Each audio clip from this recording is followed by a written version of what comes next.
From the beginning of time, human beings have asked questions bigger than themselves. Who made me? Why am I here?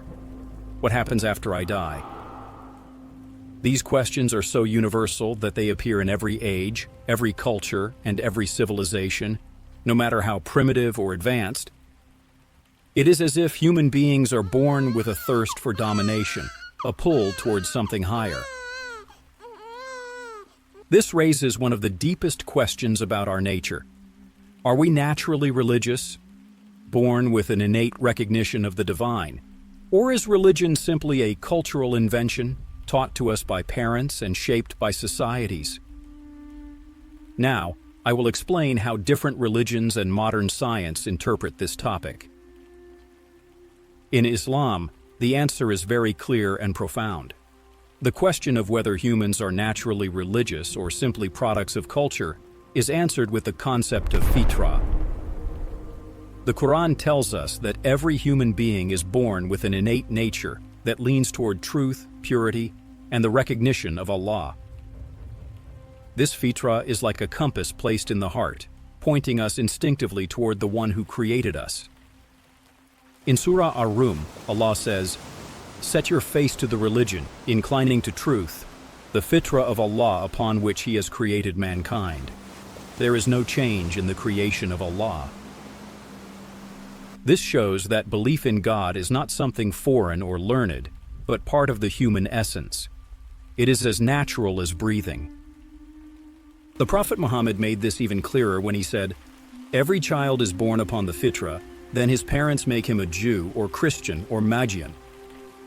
In other words, everyone enters this world with the seed of belief already planted in their soul, but it is parents, environment, and society that shape how that seed grows.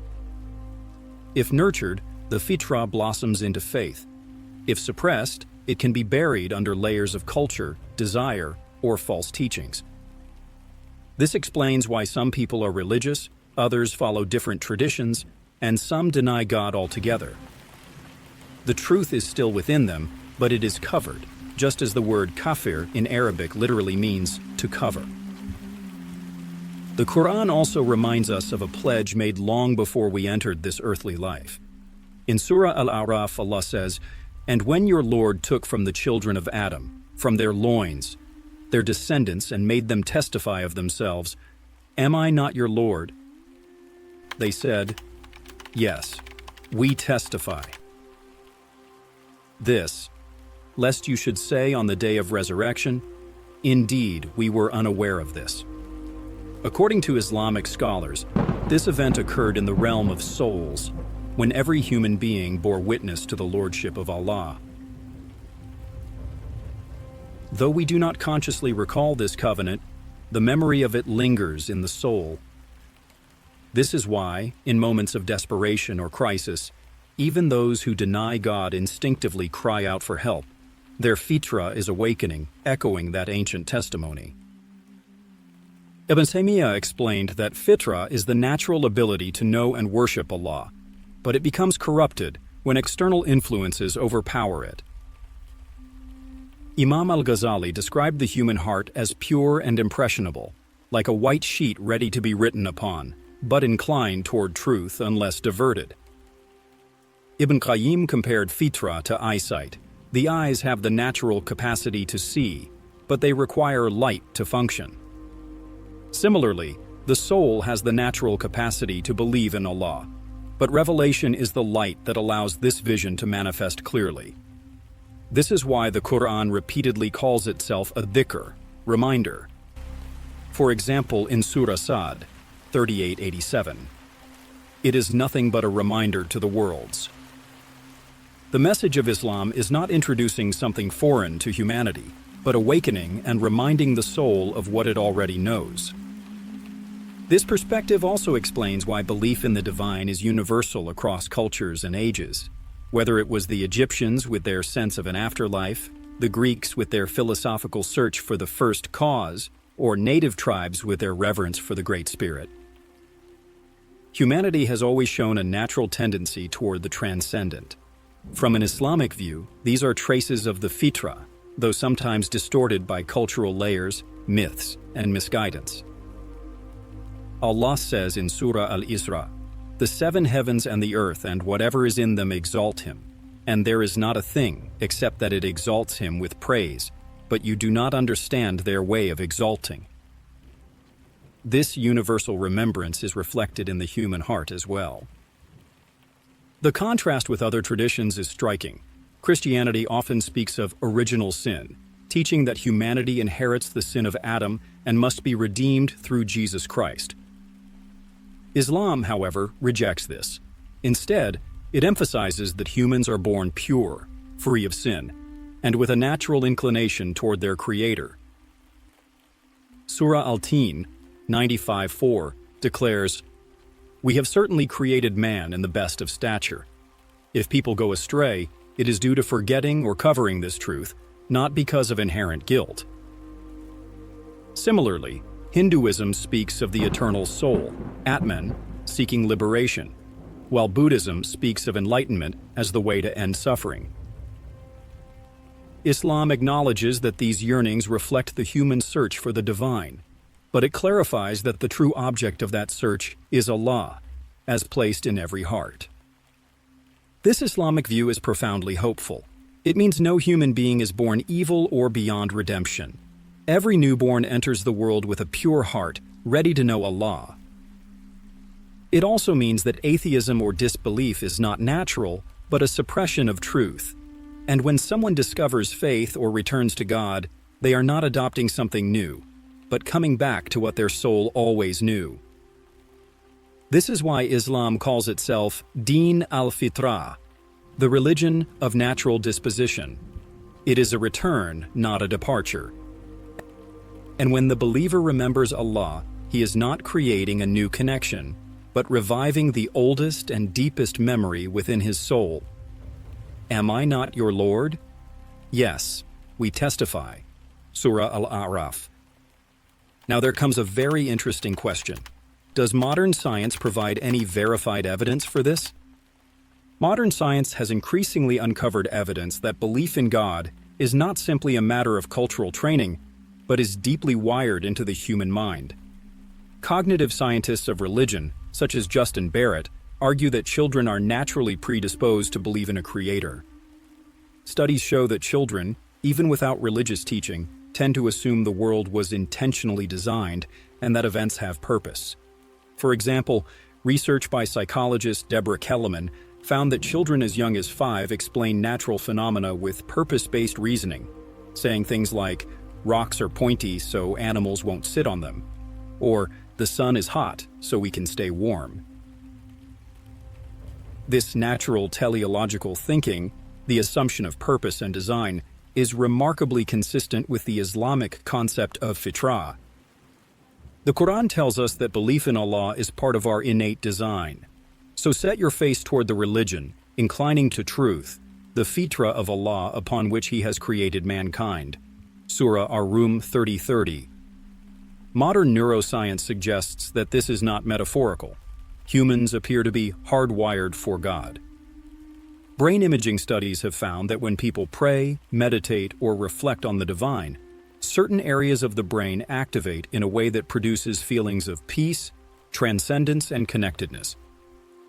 Andrew Newberg, a neuroscientist studying spiritual experiences, describes how the human brain seems designed to seek and experience the sacred.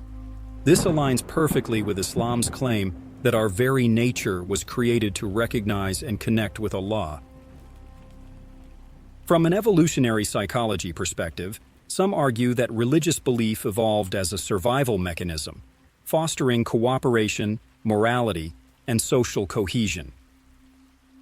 Yet, if we look at this critically, it does not explain why belief in the transcendent persists so powerfully, even when it conflicts with survival, comfort, or social norms. Throughout history, countless individuals have sacrificed wealth, power, and even life itself for faith in God. If religion were only a social construct, why would humans be willing to endure suffering or even martyrdom for something unseen? Islam provides a clearer explanation. The soul recognizes its creator because of the covenant described in Surah Al-A'raf 7:172, where all human souls testified to Allah's lordship before being sent to earth. This inner memory compels humans to seek and worship God, even at great cost. Interestingly, modern linguistics and anthropology also support this. Nearly every known culture, past and present, has some form of religion, concept of God, or higher power. Even atheism is rare historically and is usually a product of specific philosophical movements rather than a natural state. This universality is exactly what the Prophet described in the Hadith. Every child is born upon the fitrah. Sahih Muslim 2658. Science confirms that religiosity is the default setting of humanity, while disbelief is the exception that arises later, usually influenced by environment or ideology. Furthermore, studies in child psychology show that children who grow up without any explicit religious instruction often develop a sense of unseen agents, believing that someone invisible watches over them, or that good and bad actions have consequences. This tendency cannot be fully explained by parental teaching because it appears even when such teaching is absent. It is better explained by Islam's claim that humans are born with an inner awareness of their Creator.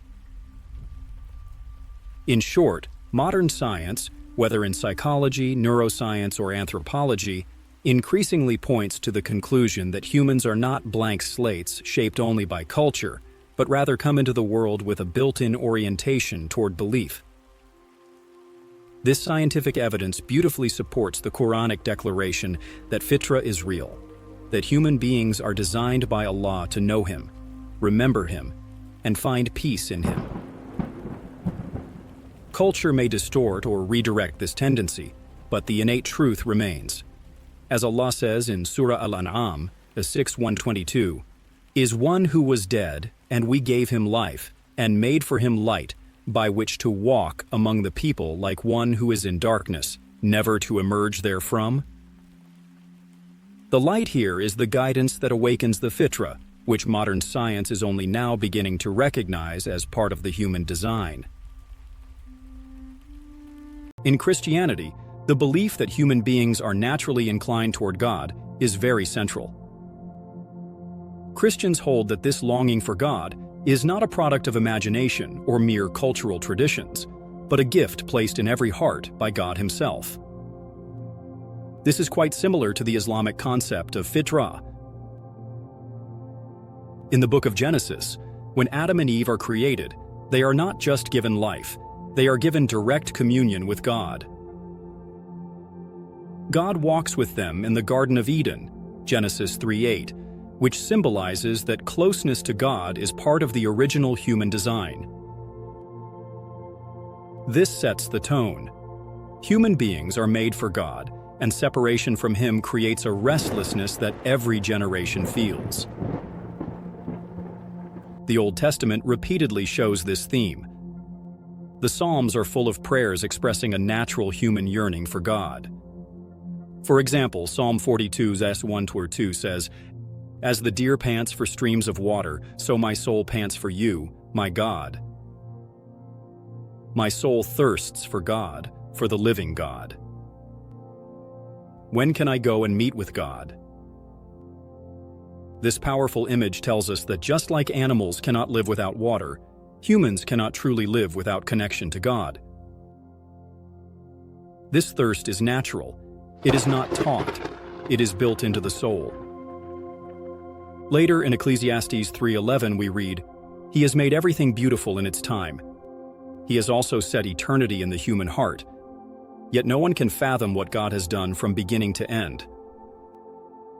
This verse has been very influential in Christian thought.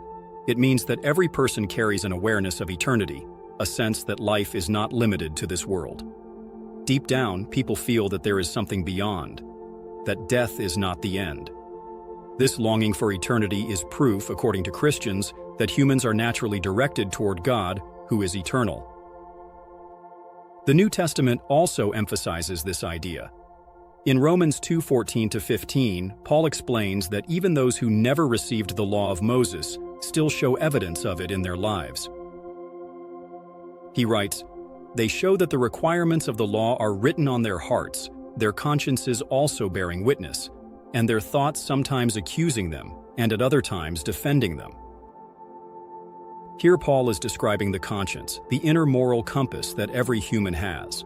According to him, this is God's signature inside us. It shows that humans do not need to be taught morality from scratch, because some sense of right and wrong is already planted within them.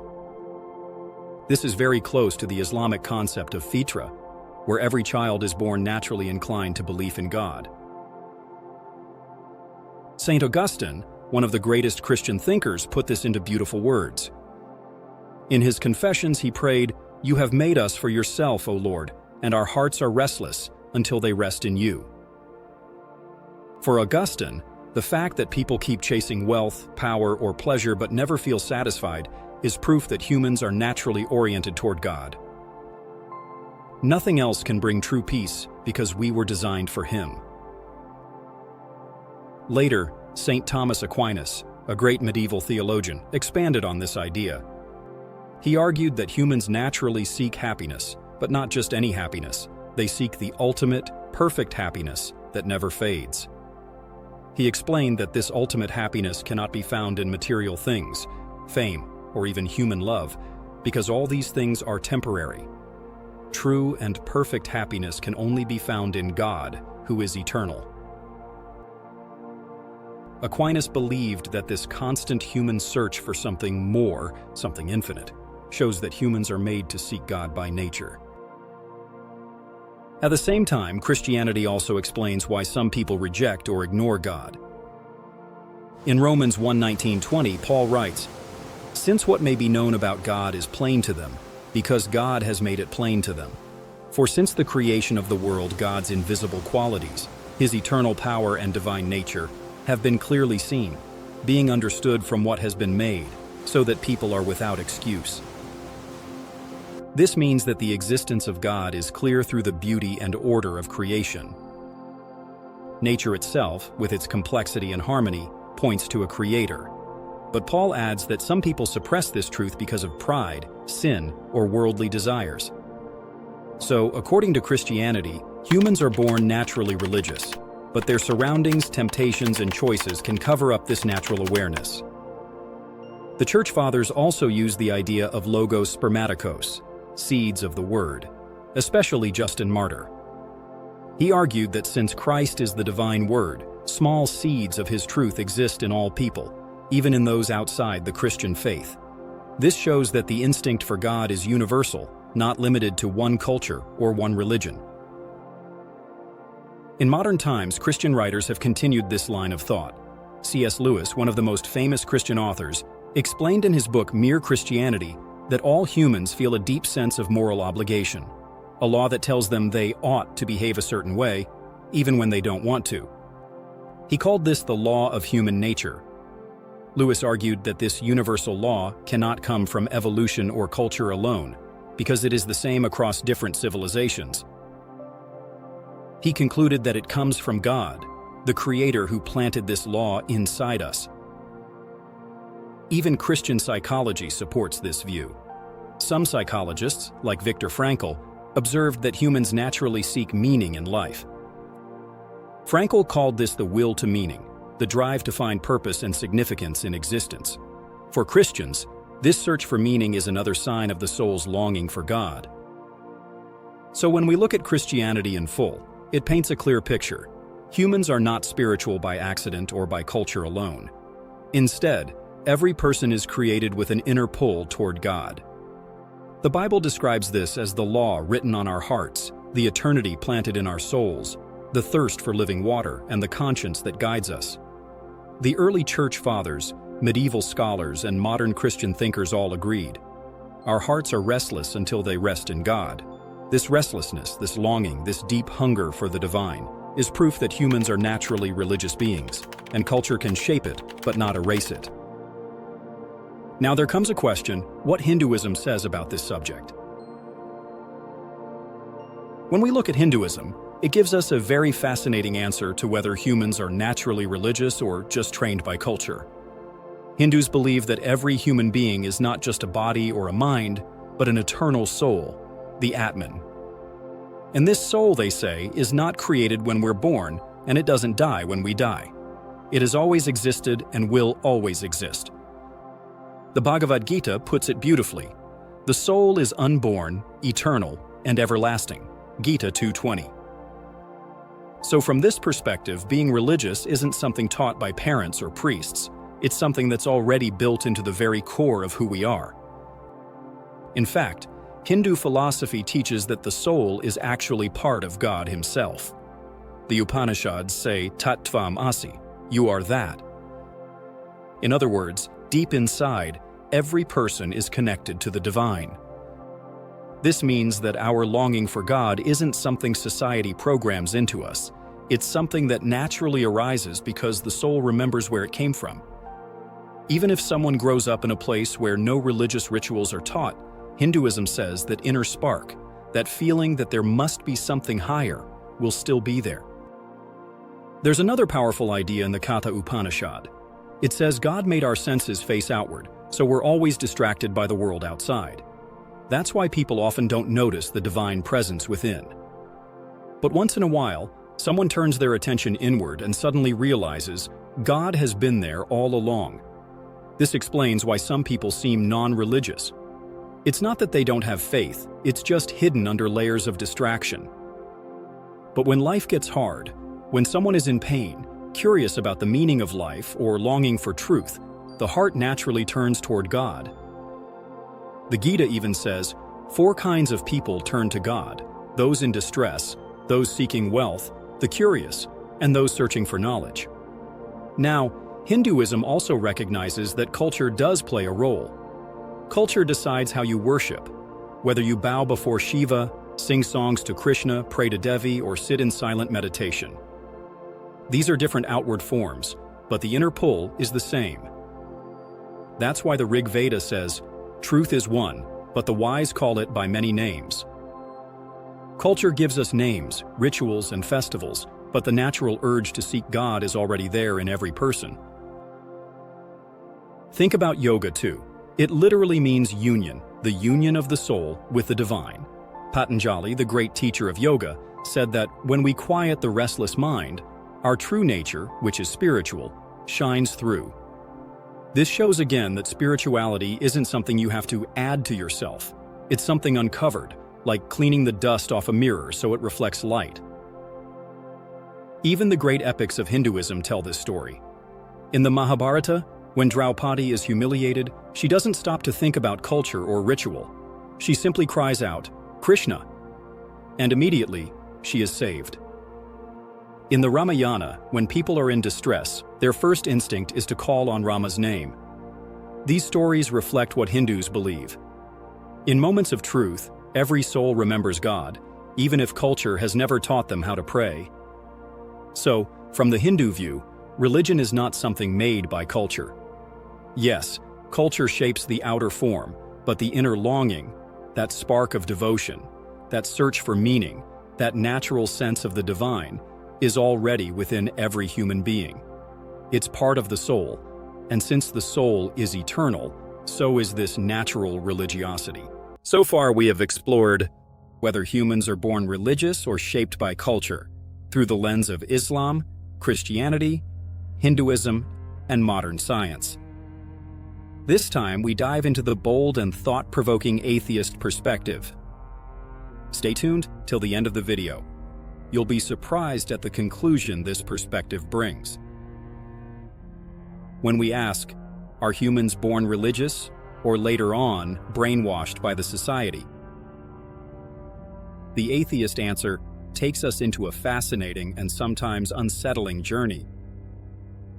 Atheists do not believe that human beings are born with faith in God built into their souls.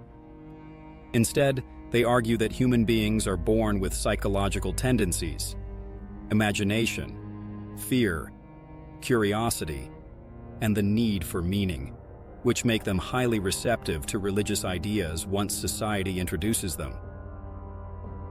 In other words, we are not born religious, but we are born ready to be religious if culture provides the framework.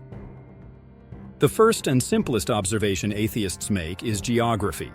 Richard Dawkins, in The God Delusion, 2006, points out that a child's religion almost always depends on where they are born.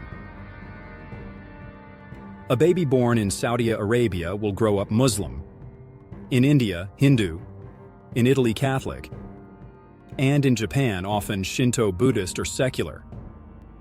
This fact alone, Dawkins argues, should make us suspicious of the claim that religion is natural or universal.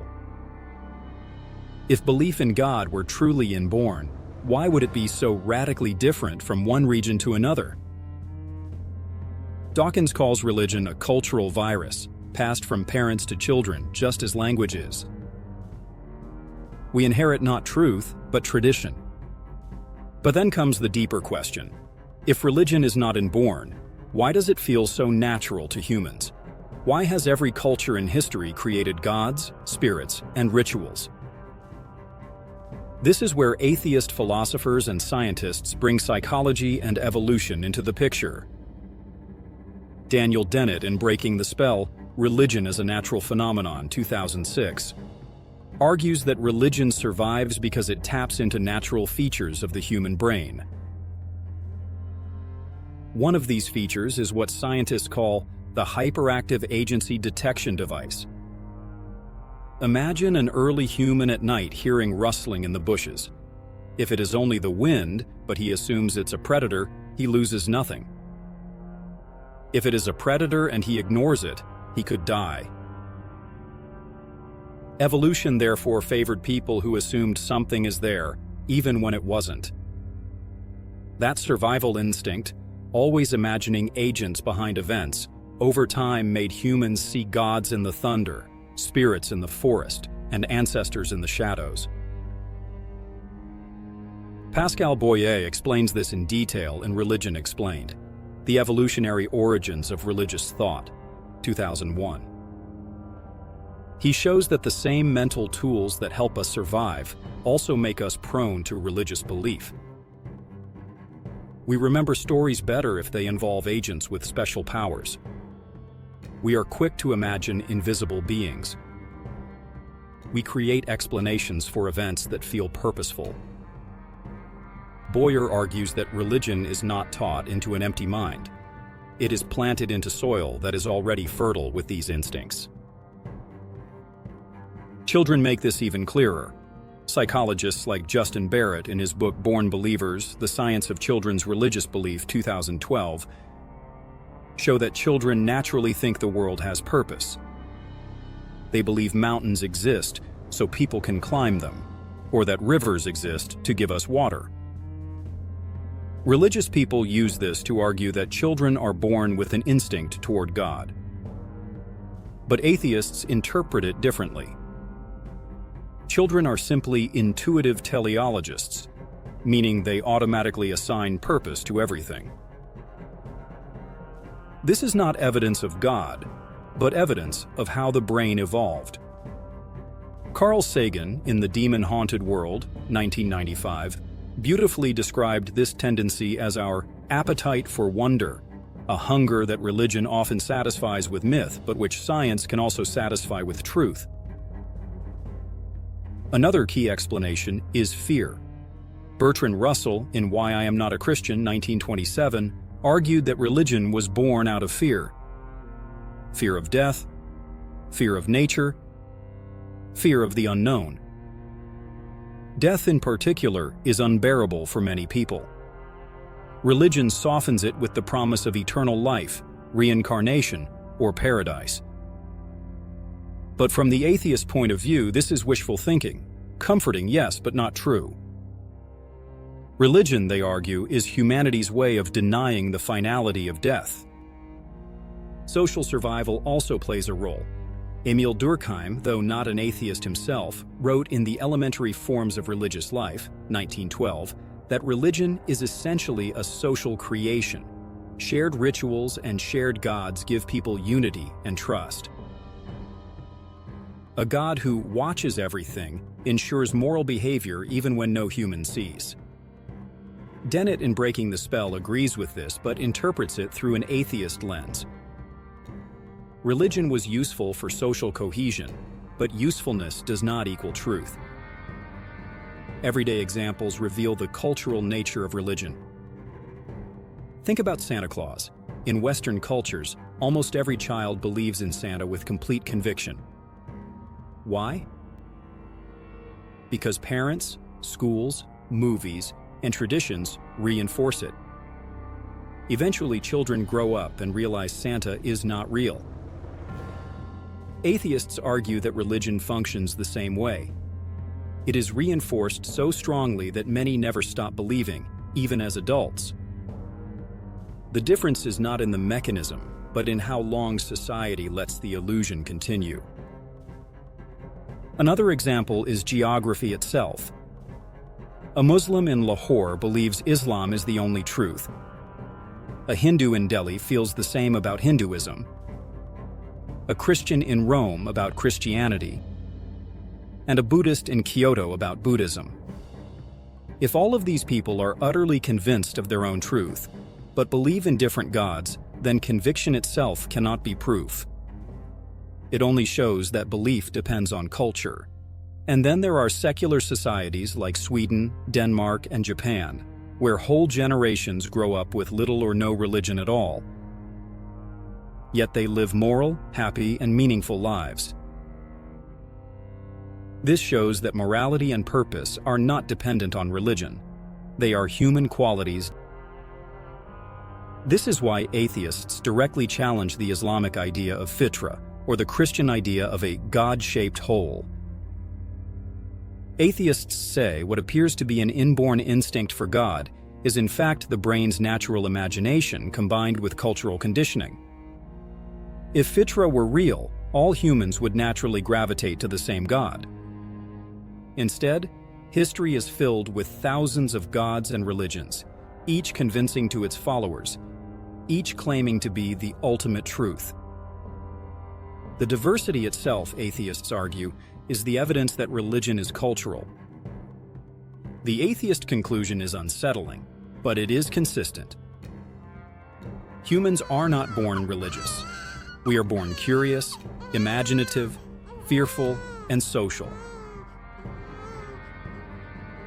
Religion grows from those natural traits, fertilized by culture, fear, and tradition. What feels like a divine instinct is, in their view, the byproduct of human psychology and evolution. As Dawkins puts it in The God Delusion, we are all atheists about most of the gods that humanity has ever believed in. Some of us just go one god further. And the suspenseful question that lingers is this: if religion is not natural but cultural, then what happens when cultures stop teaching it? In countries where children are raised without religious instruction, do they still find gods on their own? Or does belief quietly fade away? The atheist answer is striking. In places where religion is no longer passed down, it withers. This suggests that religion is not an eternal truth written into the human heart, but a tradition carried only as long as culture chooses to carry it. In this end, I'll simply say that humans have a deep and universal drive to seek meaning, purpose, and connection beyond the material world. Some traditions, like Islam, describe this as fitrah, an inborn inclination toward the divine. Christianity and Hinduism also recognize an innate spiritual yearning, whether toward God, Krishna, or Rama. Science shows our minds are naturally curious, imaginative, and sensitive to fear, making us receptive to religious ideas. Atheists argue that culture, upbringing, and geography largely shape belief. Across all perspectives, one pattern stands out. Humans everywhere display a persistent search for morality, purpose, and transcendence. So where does this leave us? The evidence is overwhelming. Atheism insists religion is brainwashing, yet science shows belief is natural. Hinduism admits to eternal truths, but clouds them in many gods. Christianity recognizes our longing for God, but ties it to original sin. Islam alone gives the full, clear picture. Every child is born upon fitrah. Every soul once testified to its creator, and life itself is a test of remembering what we already know. And if you are still undecided, then consider the suspenseful choice that lies before every human being. If atheism is right, then death is silence, and all faith is illusion. But if Islam is right, and the evidence points to it, then every prayer you whisper, every restless thought about life's meaning, every tear in the dark is not brainwashing at all, but the echo of an eternal covenant. The Qur'an closes the case in words that pierce through all doubt. This is the religion of truth, but most of mankind do not know. Surah Yusuf 12:40. So ask yourself, were you brainwashed, or were you born remembering?